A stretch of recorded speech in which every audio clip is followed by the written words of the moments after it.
In today's video tutorial, I'm going to demonstrate a simple and sweet bunny themed cake. Okay, so we are going to be making a double barrel cake, which means that we're going to have dowels within the tier. So I have two 6-inch layers that I've stacked on a cardboard cake circle that's been cut down to the size of the cake. This has already been settled, and I'm going to insert 4 bubble tea straws that are cut all the same height, cut to fit the height of this bottom 2 layers. Okay, and next I'm going to just frost the top. Okay, so in just a second we are going to be adding this cardboard cake circle that's cut down slightly smaller than the diameter of our cake layer. But first, I've allowed this to crust, the frosting to crust for a few minutes. I'm going to place a small circle of parchment paper down. Just make sure that it's not too wide or you'll be able to see it. And the purpose of this is we're going to serve from the top half of our double barrel cake first. At some point, you're going to need to remove the cardboard cake circle, and you would then peel away the parchment and all of the frosting will not stick. Okay, so that is just an optional step, the parchment paper, but it is helpful for whenever it comes time to disassemble the cake. I put just a tiny bit of buttercream down just to make sure that nothing slides around on us. And next I'm going to start adding the top 2 layers of cake.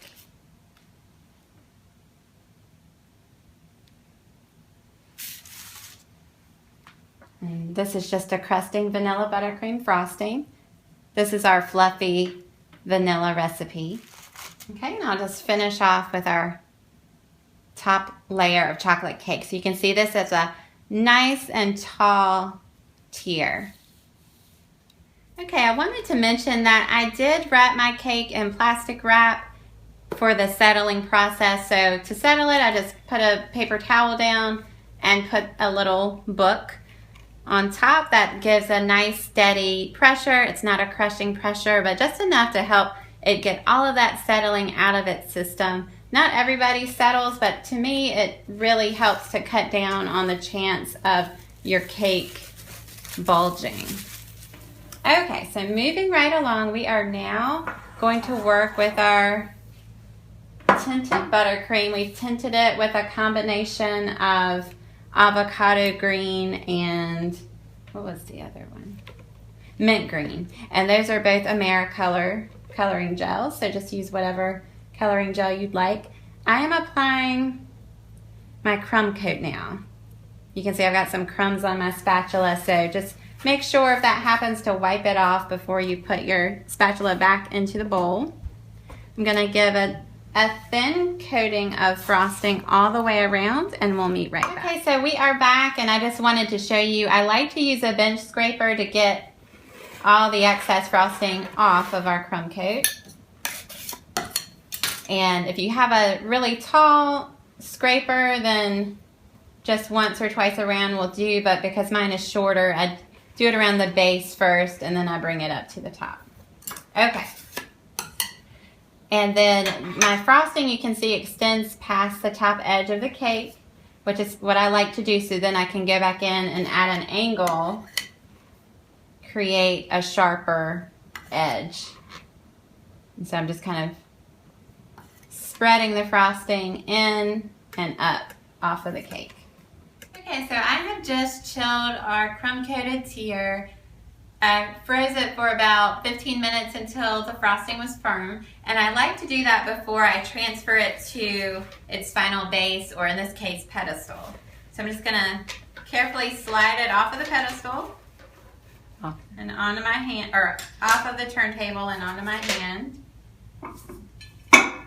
I just wanted to get this step over with because now we're going to fill our cake with piping. Okay, so I'm going to cover this entire tier with grass. So I'm using a grass or fir tip, and this is a tip 133. Just has a lot of tiny holes in it. And I'm not pulling the grass, buttercream grass, out very far. I'm just barely touching the surface and then releasing the pressure almost immediately. And so this is going to take a while. Well, I'll let you know how long it actually takes, but there's not really a specific pattern. If you like working in vertical rows, that works, or if you want to do it horizontally, you're going to end up with the same look. Okay, so we will meet back once we're finished. Okay, so I have made it all the way around, and just to warn you, this did take me about probably 40 minutes to get all the way around and cover the top, but this is a much taller cake, and so that goes into it too. But I think it's really pretty. If you don't have that much time to devote to the decorating, just make a textured cake or keep it nice and smooth. Either way, it's going to look really cute. I just wanted something with a lot of texture, so that's why we went this route.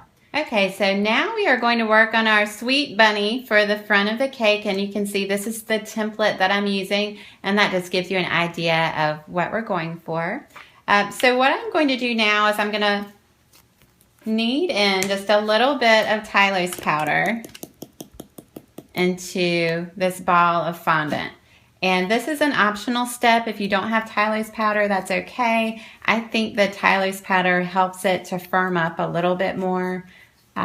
You could even use gum paste for this if you don't mind pulling the bunny off of the cake when it's time to serve. Okay, so just knead it in. You'll notice the consistency changes a little bit. It becomes a bit more elastic. And I have already prepared the countertop with a light coating of vegetable shortening so that it won't stick. Whoop. Okay, so I'm just going to roll this out to about 1/4 of an inch, or maybe a little bit thinner. 1/8 of an inch to 1/4 of an inch is a good size. And I actually want to make 2 of these just in case something goes wrong with one of them. I'll have a backup. Okay, so now I'm just carefully going to cut out my bunny using the template as a guide.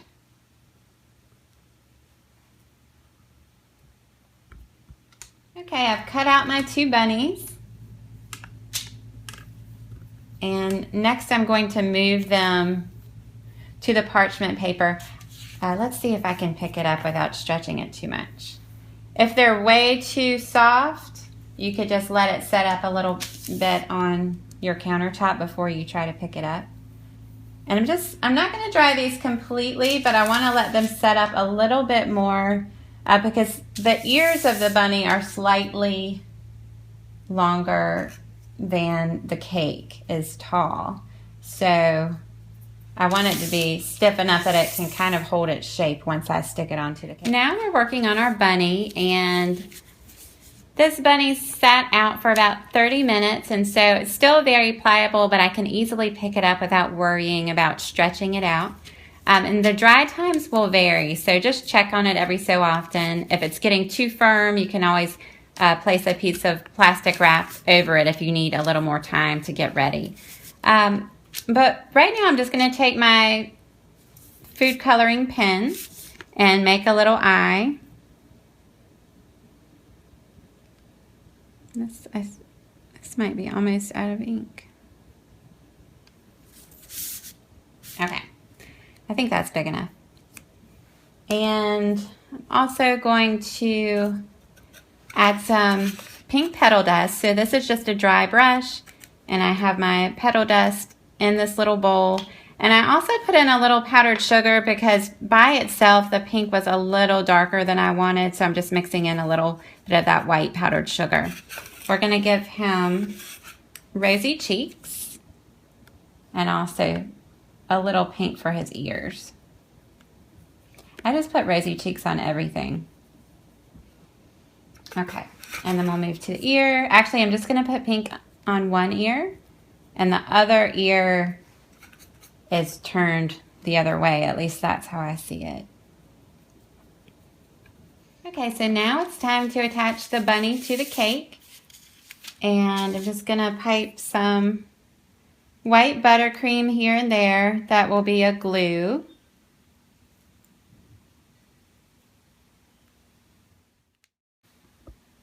Okay, so I'm just trying to be careful.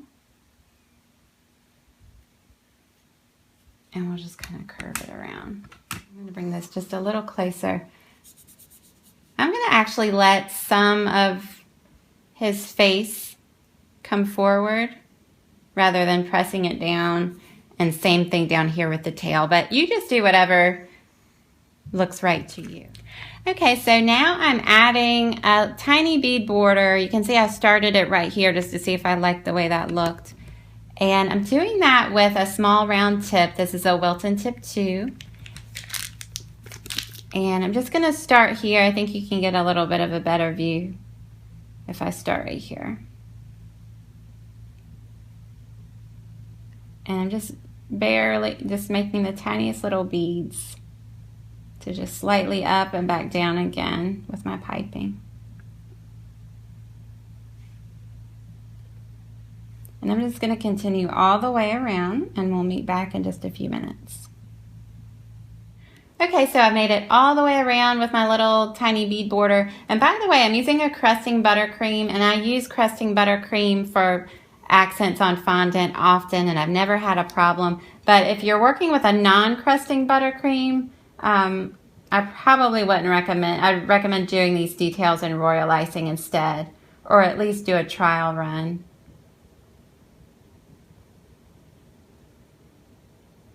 Oops. See if I can fix that. Just wanted to outline the pink. Okay. Once it crusts, I'm going to go back in and straighten out the line a little bit.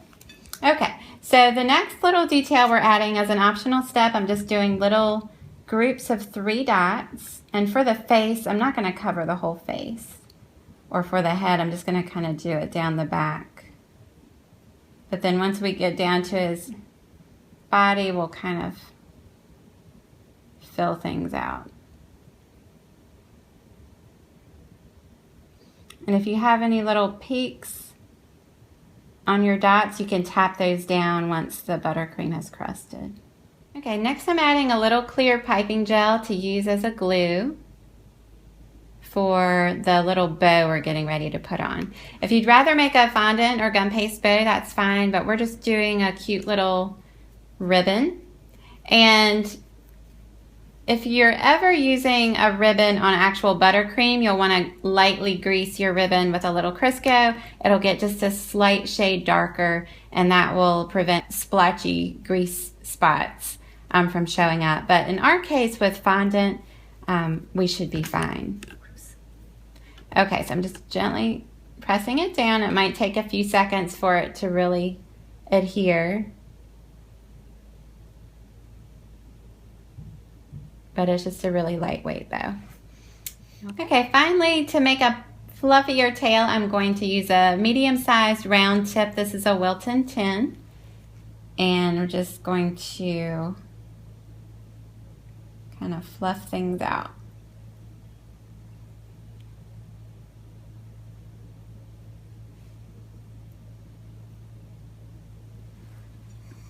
There we go. Okay, so I've added a few little jelly beans to the bottom to cuten things up, and I almost forgot to pipe the nose, so we'll do a nose really quickly. Just some light pink buttercream and a Wilton tip 3.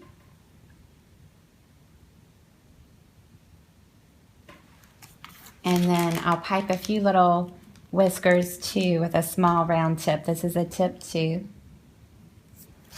Let's see if we like this. I'm just going to do them really short.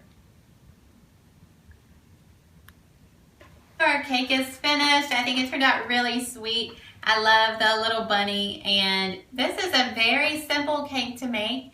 You could definitely tweak it to fit whatever your occasion is. I think it could even work for a baby shower, but definitely for springtime and Easter themes, it would be perfect. So hope you enjoyed it. We'll see you next time.